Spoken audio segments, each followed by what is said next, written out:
Within the last few decades, Qatar has become one of the more prominent Middle Eastern hubs of aviation. A major piece of Qatar being an aviation hub has been its being home to Qatar Airways, the national airline of the country. Compared to other major airlines around the world with long legacies, Qatar Airways is actually one of the newer airlines, which started in the 1990s. Yet, within a few decades, it has become a premier global airline.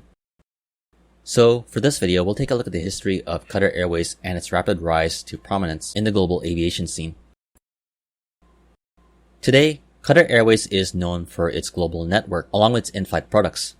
However, the original start was far from being the Qatari flag carrier with the global presence that we know today. Compared to the long legacies of major airlines around the world, Qatar Airways was originally started by the Qatari royal family in 1993, with the first aircraft being a leased Airbus A310. Qatar Airways would operate its first flight in 1994, with its first destination Amman, Jordan. During this initial phase of Qatar Airways' history, the airline was primarily a regional airline operating mostly to neighboring Middle Eastern countries, before starting flights to further destinations in Europe, Africa, Asia, and India. To support this growing network, Qatar Airways in 1995 would acquire two Boeing 747-200s, which were operated previously with Japan's All Nippon Airways, before a third 747, a 747 SP, would be added to the airline's fleet. During these early years in the 1990s for Qatar Airways, the airline became a regional player, though some did have bigger aspirations for the airline. Among the stakeholders with big dreams for the airline was the then Emir of Qatar, Hamad bin Khalifa Al Thani. It was Emir Hamad who in 1997 issued a mandate that would change the course of the future for Qatar Airways. Under this mandate, Qatar Airways would be relaunched with a new vision for the Qatari flag carrier to become a leading international airline. While the Qatari government would still have a stake in the airline, private investors would be brought to the airline and the airline would have new management. To spearhead the future growth and the dreams and aspirations of Qatar Airways, the airline would get a new group chief executive, Akbar Al-Bakr. Prior to his appointment as the Qatar Airways group chief executive, Al-Bakr was actually no stranger to the aviation industry of the country, having served in the Civil Aviation Directorate of Qatar.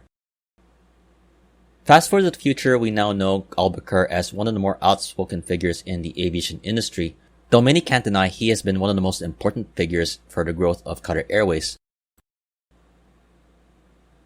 With a mandate and a new vision set for the airline, Qatar Airways would have one of the more impressive stories of growth for an airline in recent decades.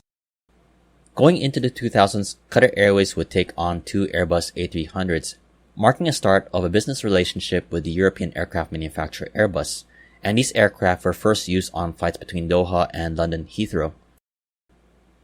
As shorter routes would see the use of three Boeing 727-200s, the airline would order Airbus A320 aircraft in 1998. Following these initial aircraft orders for Airbus, the airline would acquire more Airbus aircraft during the 2000s, acquiring the Airbus A321, A300s, and the A340s.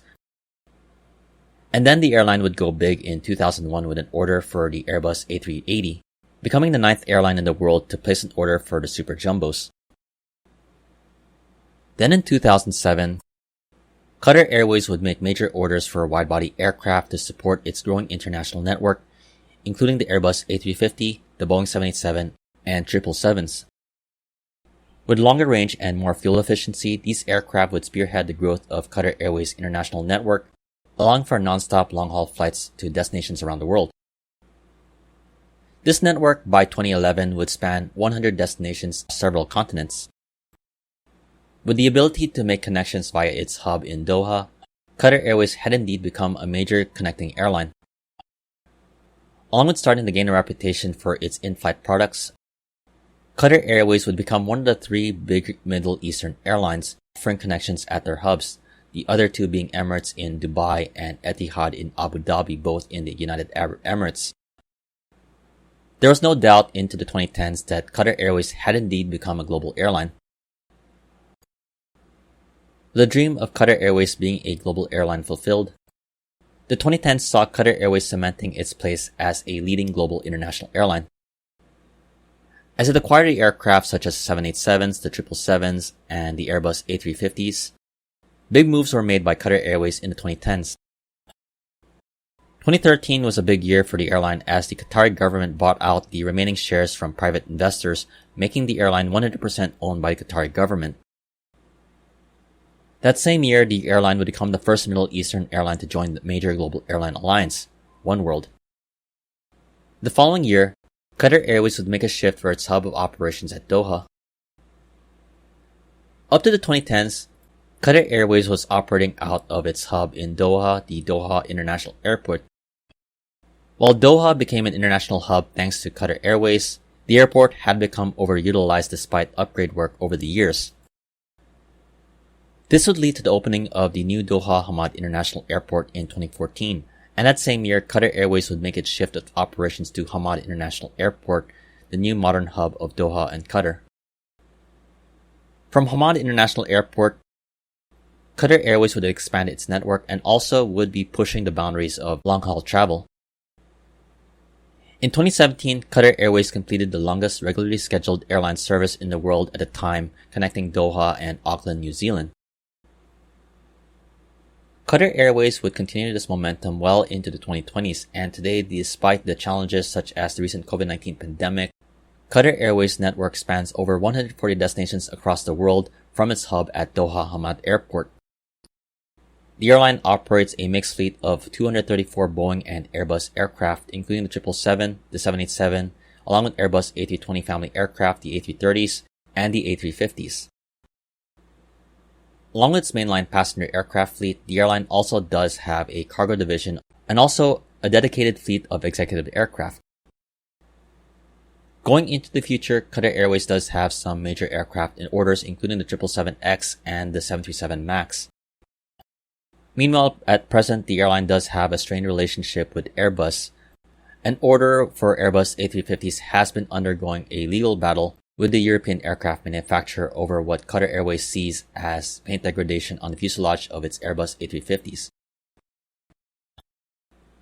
Similar to its Middle East Big Three counterparts, Qatar Airways has benefited from the geography of the Middle East, enabling Doha to become a premier international connecting hub. This has been a major factor to the success of Qatar Airways, along with its in-flight offerings. Yet, it all started with the vision of the state of Qatar, which has helped facilitate the growth of the airline. Looking forward, Qatar Airways will be looking to maintain its standing as a leading global international airline. I definitely hope you enjoyed this video. If you liked it, please like, comment, share, and subscribe. This has been Flights in Asia, highlighting the news and updates from the aviation and travel scene in Asia Pacific. For more of the latest updates, you can check out the website at www.flightsinasia.com. In the meantime, thank you for watching and have a great day.